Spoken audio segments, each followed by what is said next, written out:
The famous 1941 peace flight of Rudolf Hess has sparked endless debate over the years. Some view it as a mad gesture, others think it was a desperate attempt to regain Hitler's favor. There are those who argue it was a massive ploy to either seek or avert peace.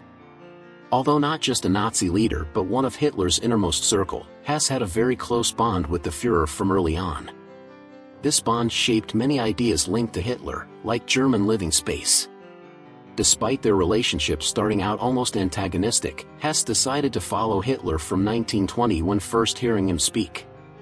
Their tight rapport emerged during the 1923 coup attempt, when Hess returned to Germany to surrender with Hitler to the police. Together they penned Mein Kampf, a seminal text for Nazism. The two authors of Mein Kampf laid the foundations of Nazi thought. After Hitler left prison, they retook control of the party together and led the election campaign that brought them to power in 1933. Importantly, Rudolf was unique not just politically but personally. Rudolf Hess was seen as Hitler's deputy, yet he was essentially a powerless number two in the Nazi regime.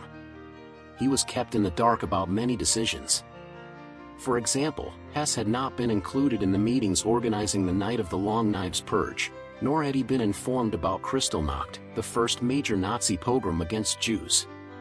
Not only was Hess unaware of many military plans, but Martin Bormann, his secretary, was the one who would take his place leading the Reich Chancellery.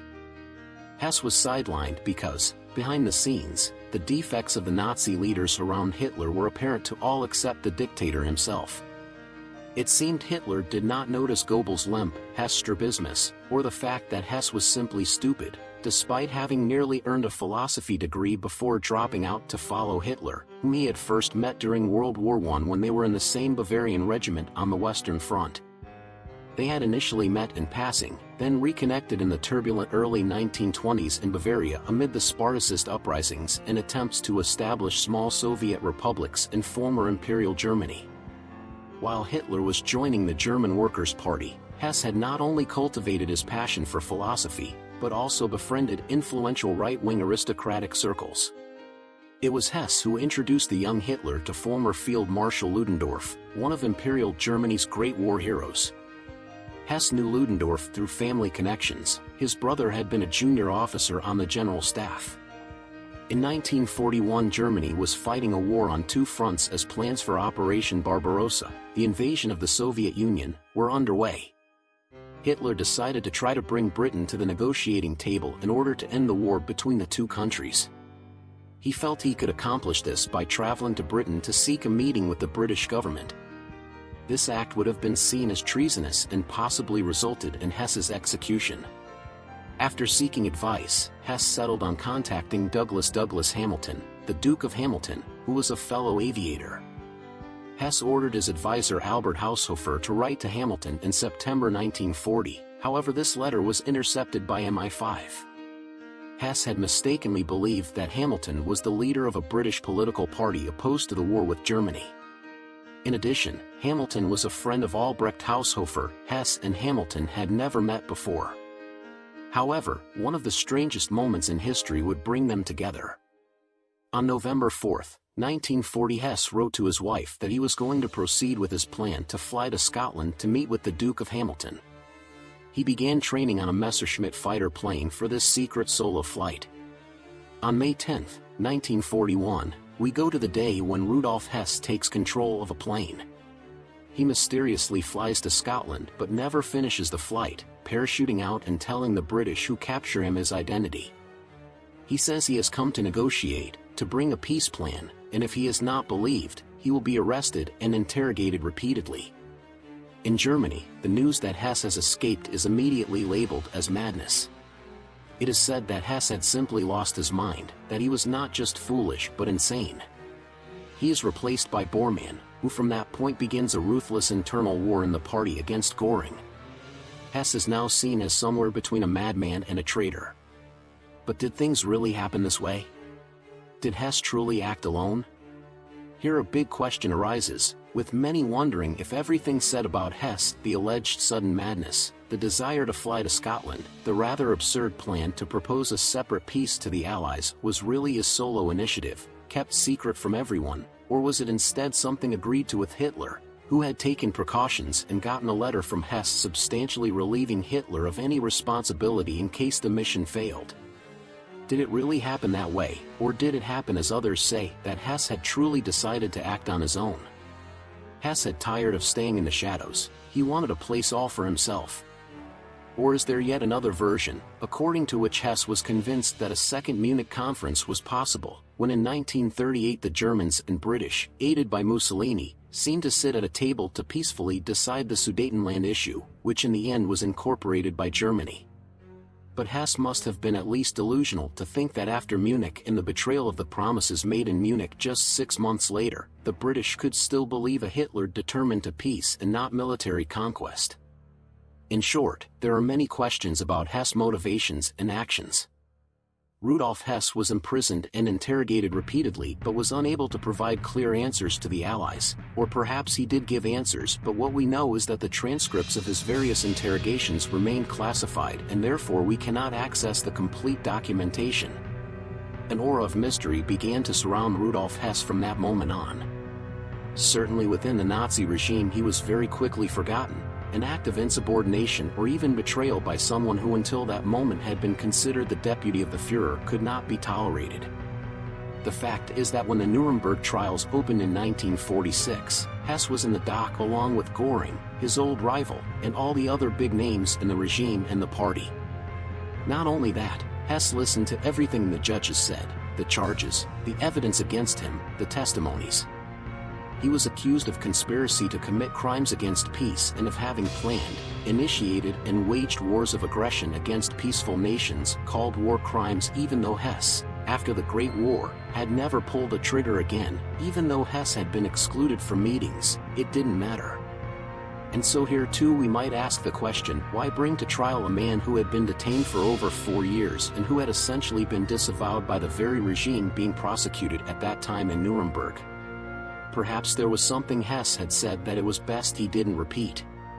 What is certain is that the most determined to obtain a conviction of Hess were the Soviet Union and Great Britain, and it would be the Soviet Union and Great Britain who would strongly oppose in subsequent years. One, the Soviet Union any proposals for clemency, the other, Great Britain any requests for review of the trial or release on humanitarian grounds.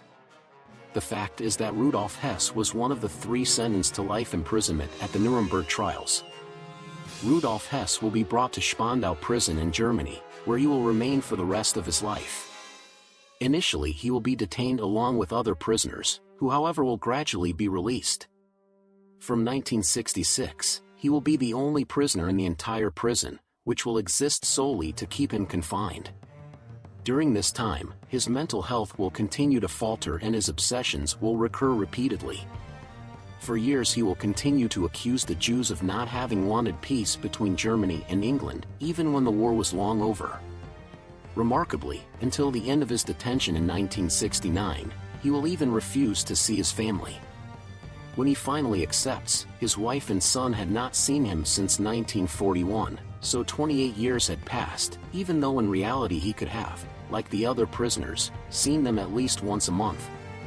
In subsequent years these visits will become more frequent, he will get to know his grandchildren and in some way try to reconnect, but his psyche will always remain very disturbed.